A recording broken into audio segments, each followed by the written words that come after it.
তো আমরা এই সূরার মধ্য থেকে যে মূল পয়েন্টসগুলো শিখতে পারলাম সেটা এক বাক্যে বলে, এক নজরে বলে শেষ করছি। প্রথম থেকে যদি আসেন, যে প্রথমত এটা সামাজিক সূরা, শিষ্টাচার শেখাবে, আদব শেখাবে, ভদ্রতা শেখাবে এবং ইসলামিক সমাজ ব্যবস্থার কাঠামোটা শেখাবে। প্রথমত, জীবনের কোনো ক্ষেত্রেই আমাদের উচিত হবে না আল্লাহ এবং তার রাসূলের সামনে যাওয়া। যেখানে আল্লাহ এবং তার রাসূলের বিধান চলে আসবে, ফুল স্টপ, আত্মসমর্পণ, এর নাম ইসলাম। এরপর আল্লাহ পাক বলেছেন কি, কণ্ঠস্বর উঁচু করো না। মানে নবী সাল্লাল্লাহু আলাইহি ওয়াসাল্লামের কণ্ঠস্বরের উপর কণ্ঠস্বর উঁচু করো না, এটা দিয়ে আল্লাহ বোঝাচ্ছেন যে জীবনের কোনো ক্ষেত্রেই তার সুন্নতের এগেনস্টে যেও না এবং আল্লাহকে ভয় করো। যদি তোমরা নবীর কণ্ঠস্বরের উপরে কণ্ঠস্বর উঁচু করো, তার সুন্নাহকে বাদ দিয়ে অন্য কোনো সুন্নাহ ফলো করো, তাহলে তোমাদের সব আমল বিনষ্ট হয়ে যাবে, তোমরা টেরও পাবে না।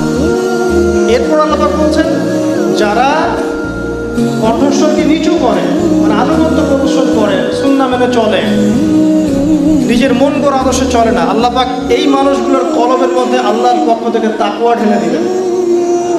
যেই তাকওয়া কিন্তু আল্লাহর কাছে সম্মানের একমাত্র মানদণ্ড। আর তাদের জন্য থাকবে ক্ষমা এবং মহান পুরস্কার। এরপর আল্লাহ পাক বলছেন, বেদুইনরা যদি ঘরের পিছন থেকে না ডেকে সবর করতো ভালো হতো। এখানে আমরা শিখব যে যারা আনকালচার কিছুটা, যারা একটু মানে আকলহীন বা ভদ্রতা রুচিবোধে কিছুটা ঘাটতি আছে, এইসব মানুষদের সাথে তর্ক না করা এবং তাদেরকে কাছে ডেকে আদবের সাথে বোঝানো, নরম হওয়া। আল্লাহ পাক এখানে কিন্তু কঠোর হননি, আল্লাহ পাক ক্ষমা করেছেন। আল্লাহ পাক বলছেন, ভালো হতো যদি তারা সবর করতো তুমি বের হয়ে আসা পর্যন্ত। এভাবেই মানুষকে শেখানো হয়।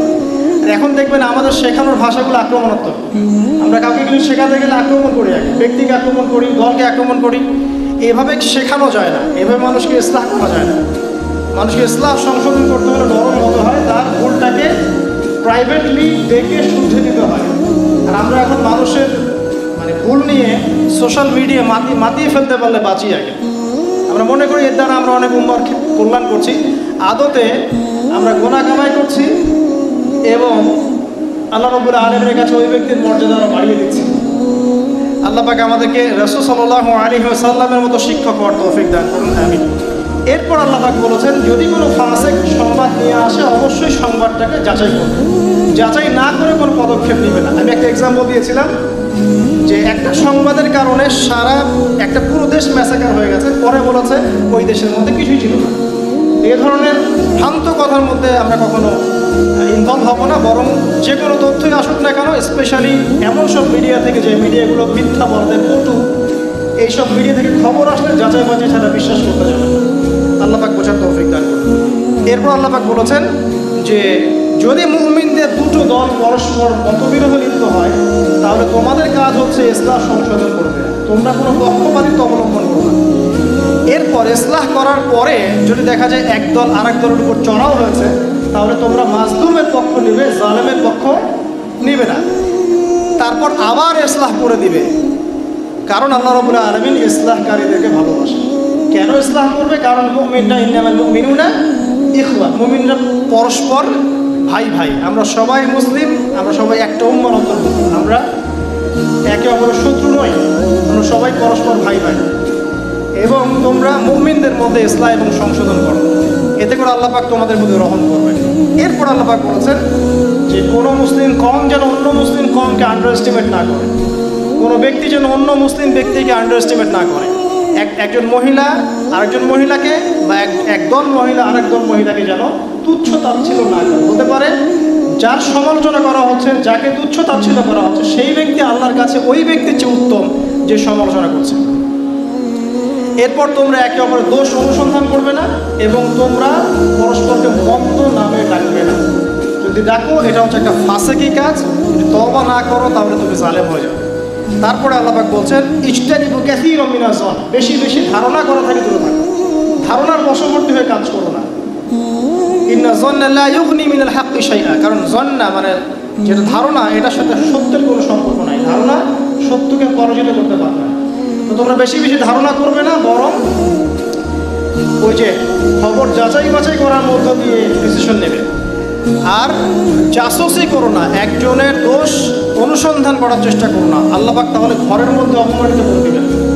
আর একজন আরেকজনে গীবত করতে যেও না।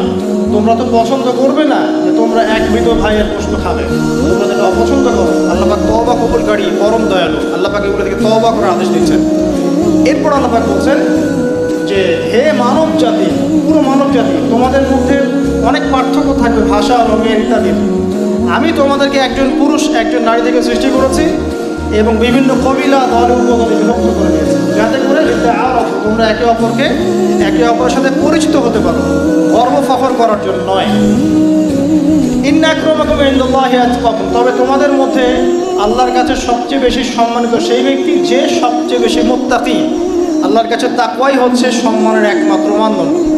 এরপর আল্লাহ পাক গিয়ে বলছেন যে আরবরা বলে বেড়াচ্ছে যে তারা ঈমান এনেছে। আল্লাহ পাক বলছেন, বলো যে তোমরা কেবল ইসলাম কবুল করেছো। ঈমান কখন আসবে? যখন তোমরা আল্লাহ এবং তার রাসূলকে পরিপূর্ণভাবে অনুসরণ করবে এবং কোনো সন্দেহ পোষণ করবে না এবং তার দ্বীনের প্রচার প্রসারের জন্য আল্লাহর মধ্যে প্রচেষ্টা চালাবে। এই প্রচেষ্টা চালানোটাকে আল্লাহ পাক জিহাদ বলেছেন। এখানে জিহাদ কোনো সন্ত্রাসবাদের নাম নয়, কোনো জঙ্গিবাদের নাম নয় এবং কোনো রকম চরমপন্থার নাম নয়। দ্বীনের মেহনতের নাম, দ্বীনকে প্রচার প্রসার প্রতিষ্ঠা করার নাম। হতে পারে সেটা মাল দিয়ে, হতে পারে অর্থ দিয়ে, সম্পদ দিয়ে, হতে পারে নফসের সাথে কথা দিয়ে বা কলম দিয়ে, সব কিছু অন্তর্ভুক্ত। আল্লাহ পাক এটা বোঝার তৌফিক দান। হ্যাঁ, এর চূড়ান্ত লেভেল আছে। যদি দেখা যায় যে কুফাররা সব ঐক্যবদ্ধ হয়ে মুসলিমদের উপর আক্রমণ করেছে সামরিক, তখন প্রত্যেক মুসলিম তাদের আন্ডারে যারা যারা আছে, সেই সরকার, সেই প্রশাসন, তারা তখন কি করবে? তাদেরকে ডিফেন্ড করবে না? ইউক্রেনের মতো কান্ট্রি যা রাশিয়ার সাথে যুদ্ধ করার ক্ষমতাই নাই, পশ্চিমাদের কাছ থেকে অস্ত্রশস্ত্র নিয়ে, ওদের সাপোর্ট নিয়ে সে কি চুপ করে বসে আছে? সে তার দেশের সার্বভৌম রক্ষা করার চেষ্টা করছে। যদি কোনো মুসলিম কান্ট্রির উপরে দেখা যায় বাইরে থেকে কোনো কুফাররা সরাসরি আক্রমণ করেছে, তখন মুসলিমরা প্রয়োজনে তখন ওই ডিফেন্ডও করবে, ওটাও তার অন্তর্ভুক্ত। শুধু এটাই নয়, এবং চরমপন্থা সন্ত্রাসবাদ জিহাদের অন্তর্ভুক্ত নয়। এটা দিনকে এগিয়ে নেওয়ার নাম, প্রচারের নাম, প্রতিষ্ঠার নাম, এবং এটা একটা ইবাদত। এরপর আল্লাহ পাক বলেছেন যে তোমরা কি আল্লাহকে দিন শেখাতে চাও? তোমরা কি মনে করো যে তোমরা ইসলাম কবুল করে আল্লাহকে ধন্য করেছো? বরং আল্লাহই তোমাদেরকে ইসলাম কবুলের তৌফিক দিয়ে আল্লাহ পাক তোমাদেরকে ধন্য করেছে। আর তোমরা যা করছো আল্লাহ রাব্বুল আলামিনের সব কিছুই দেখছেন। এই কথা বলে আল্লাহ পাক এই সামাজিক স্তরটাকে শেষ করেছেন। আল্লাহ রাব্বুল আলামিন আমাদের সবাইকে আল কোরআন বুঝে পড়ার তৌফিক দান করুন, ব্যাখ্যা সহ পড়ার তৌফিক দান করুন, বরেণ্য ওলামায়ে কেরামের সোহবতে গিয়ে তাফসীর পড়ার তৌফিক দান করুন। আল্লাহ পাক আমাদেরকে আরবি ভাষা শেখার তৌফিক দান করুন এবং কোরআনের এক একটা সূরা যে শিক্ষাগুলো আমাদেরকে দিচ্ছে এগুলো জেনে বুঝে আমল করার তৌফিক আল্লাহ পাক আমাদের সবাইকে দান করুন। আল্লাহ পাক আমাদের দেশ ও জাতিকে সমৃদ্ধ করুন। একই সাথে আমরা দোয়া করবো আল্লাহ পাক আমাদের যুব সমাজকে হেদায়েত দান করুন এবং আমাদের রিজিকের যাদের সমস্যা আছে আল্লাহ পাক সমস্যাগুলোকে দূর করে দিন। আল্লাহ পাক যাবতীয় বৈশ্বিক ফিতনা থেকে আমাদের দেশটাকে আল্লাহ পাক হেফাজত করুন। আল্লাহ রাব্বুল আলামিন আমাদের মা বোনদেরকে খাস পর্দায় থাকার তৌফিক এনায়েত করুন। আমাদের মধ্যে যারা অসুস্থ আছেন আল্লাহ পাক সবাইকে শেফায়ে কামেলা দান করুন। আমাদের মধ্যে যারা পারিবারিক সমস্যায় ভুগছেন আল্লাহ পাক পরিবারের সমস্ত সমস্যাগুলোকে সলভ করে দিন। আমাদের সন্তানদেরকে আল্লাহ পাক মুসলিমের মতো মুসলিম রূপে মানুষ করার তৌফিক দান করুন।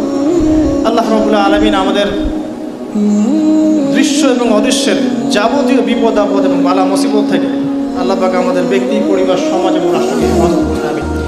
أقول قولي هذا أستغفر لي ولكم ولسائر المسلمين. بارك الله لنا ولكم بالآيات الحكيم إنه تعالى جواد كريم الله رؤوف رحيم. سبحانك اللهم وبحمدك أشهد أن لا إله إلا أنت أستغفرك وأتوب إليك. السلام عليكم ورحمة الله وبركاته.